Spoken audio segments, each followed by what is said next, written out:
au hockey, tu as 7% de chance de déjouer un adversaire quand tu arrives à 1 contre 1 avec lui puis de garder la rondelle. Un attaquant qui arrive contre un défenseur.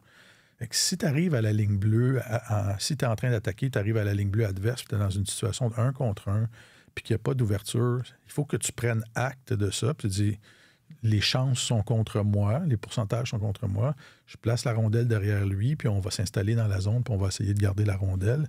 C'est juste de jouer intelligemment. Et souvent, les jeunes joueurs sont habitués de dominer de façon outrageuse à des niveaux inférieurs, puis ils ont souvent surpassé ces pourcentages-là dans les niveaux inférieurs. Mais il faut que tu apprennes à jouer avec les pourcentages, comme il faut que tu apprennes à jouer avec les pourcentages au tennis quand tu arrives à un haut niveau. Et c'est ça qui est remarquable depuis 1 mois et demi, c'est que là, cette équipe-là joue plus avec les pourcentages. Et le succès, le pourcentage de succès est plus élevé. Et là, Marc-Antoine est un peu blasé d'entendre ce discours-là, parce que c'est essentiellement ce que Juraj Slafkovský t'a raconté de ce qu'on a lu dans ton dernier texte. Ben, oui. Écoute, moi, ce qui m'a frappé, c'est qu'il dit, moi, j'ai ça, là, les rejets en fond de territoire. Il le reconnaît, mais Martin a tout à fait raison. Quand tu arrives d'un niveau inférieur où tu as dominé, ben, des jeux cute à la ligne bleue adverse, normalement, t'arrives en zone adverse, puis tu t'installes, puis tu vas le faire, le jeu, puis les choses vont marcher à ta manière.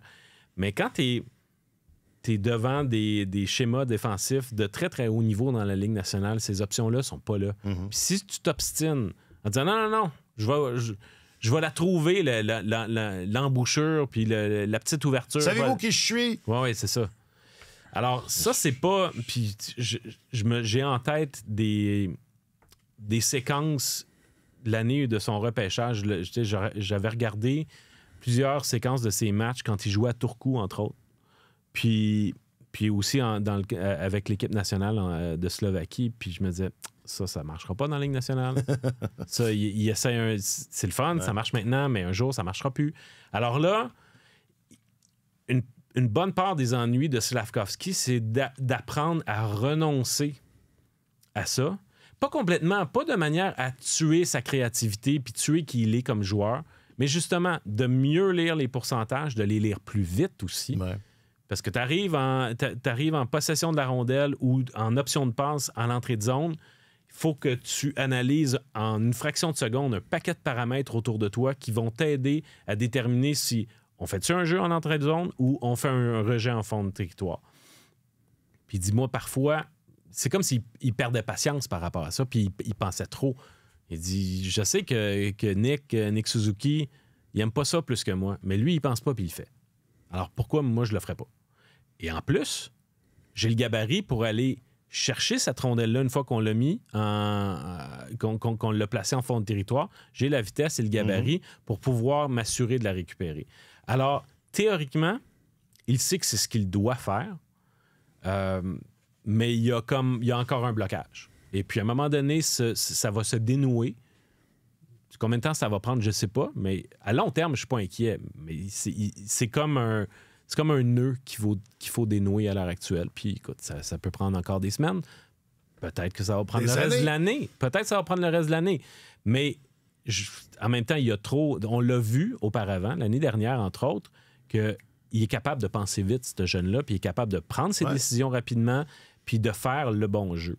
Alors là, il est dans une période où on l'entend passer depuis la galerie de presse, mais il a quand même, même si c'est une seule demi-saison dans la Ligue nationale, là, je parle de la saison dernière, il y a quand même un historique de succès auquel il peut se référer pour dire je suis capable de faire ça. Et c'est ce style-là qu'il jouait quand il y a eu du succès. Souvenez-vous, il n'a jamais été aussi bon que quand il était capable d'aller récupérer la rondelle dans le fond, de la garder là. Mais ça m'amuse parce que c'est quoi? C'est esthétique. Moi, j'aime pas ça. Qu'est-ce que tu veux dire? J'aime pas ça lancer la rondelle dans le fond. Ça fait pas des beaux jeux. C'est ça? Ben, c'est parce pas beau. Non, mais c'est parce que c'est comme renoncer. Pas ça, rien, là, je trouve ça intéressant. Ben, il y a certainement une part d'orgueil là-dedans parce que c'est de dire j'ai des atouts, je suis capable de créer de l'offensive.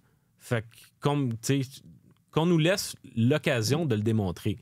Alors, les occasions, le coach Laurent laisse des occasions. C'est juste qu'il faut aussi que tu prennes ce que l'adversaire te donne. Puis si tu rentres à 2 contre 2, puis que tu essaies de déjouer un gars, ben ça se peut que tu crées un revirement. Tu as 93 % de chances que ça ne marche pas. Hein? Exact. Tu es très bon en mathématiques. Slavkovski, ça a été l'un des 2 joueurs dont le nom a été prononcé le plus souvent pendant cette adresse à la nation. Hughes s'est montré très cool hein, quand on lui a demandé s'il était inquiet ou comment il voyait le développement. Ben, évidemment, je ne pense pas qu'il y avait tant d'autres manières de répondre, mais est-ce que vous partagez, Martin, est-ce que tu partages il a dit en substance, ben, c'est pas linéaire le développement, puis on savait qu'il allait avoir des hauts et des bas. C'est vrai que c'est pas linéaire, parce que si c'était linéaire, Slavkovski ne jouerait pas comme ça cette saison. Il y aurait 4... Ouais. Moi, il est dans ma liste de déceptions cette saison, Slavkovski, puis je pensais qu'il avait trouvé son identité la saison dernière, et on semble revenu à un point où il ne sait pas exactement quel type de joueur il est dans cette ligue-là. C'est un gars avec un gros gabarit qui patine bien, mais qui ne joue pas exactement comme un attaquant de puissance, qui ne s'impose pas autant qu'il le pourrait physiquement. C'est pas un joueur de finesse, mais il est capable de jouer avec des bons joueurs offensifs. Défensivement, Marc-Antoine parlait de ses prises de décision en attaque.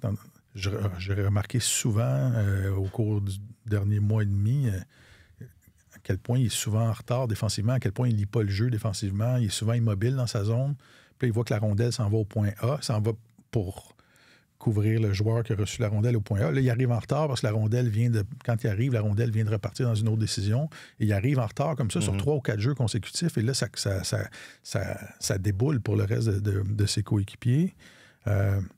Alors, et ça démontre à quel point c'est pas linéaire, le développement d'un jeune joueur, mais je pensais qu'il y avait plus d'acquis que ça la saison dernière. Il a été très solide en deuxième moitié de saison. Là. Alors, j'espère qu'il va retrouver ça, mais je trouve que son identité est encore floue. C'est ça. Il pense trop. Il l'a dit, je pense trop. Il est très bon dans l'auto-évaluation. Je ne sais pas si c'est de l'auto-évaluation, mais il est très bon pour parler de ça, c'est rassurant. Honnêtement, je trouve ça rassurant qu'il soit sévère, qu'il s'est auto-évalue sévèrement. Ça veut dire qu'il est exigeant, ça veut dire qu'il y a des standards d'excellence qui sont élevés. Il n'est pas conscient des choses sur lesquelles il doit travailler. Oui, il n'est pas complaisant. Et c'est cohérent avec ce qu'il dit, à savoir, c'est ça, que c'est pas parce ça y tente de faire un beau jeu parce qu'il est capable, parce qu'il pense qu'il est capable, que c'est peut-être le jeu à faire. C'est rare qu'on voit des athlètes de façon régulière comme ça dire non, j'ai pas bien joué, je pense que je peux faire mieux que ça, je suis pas satisfait.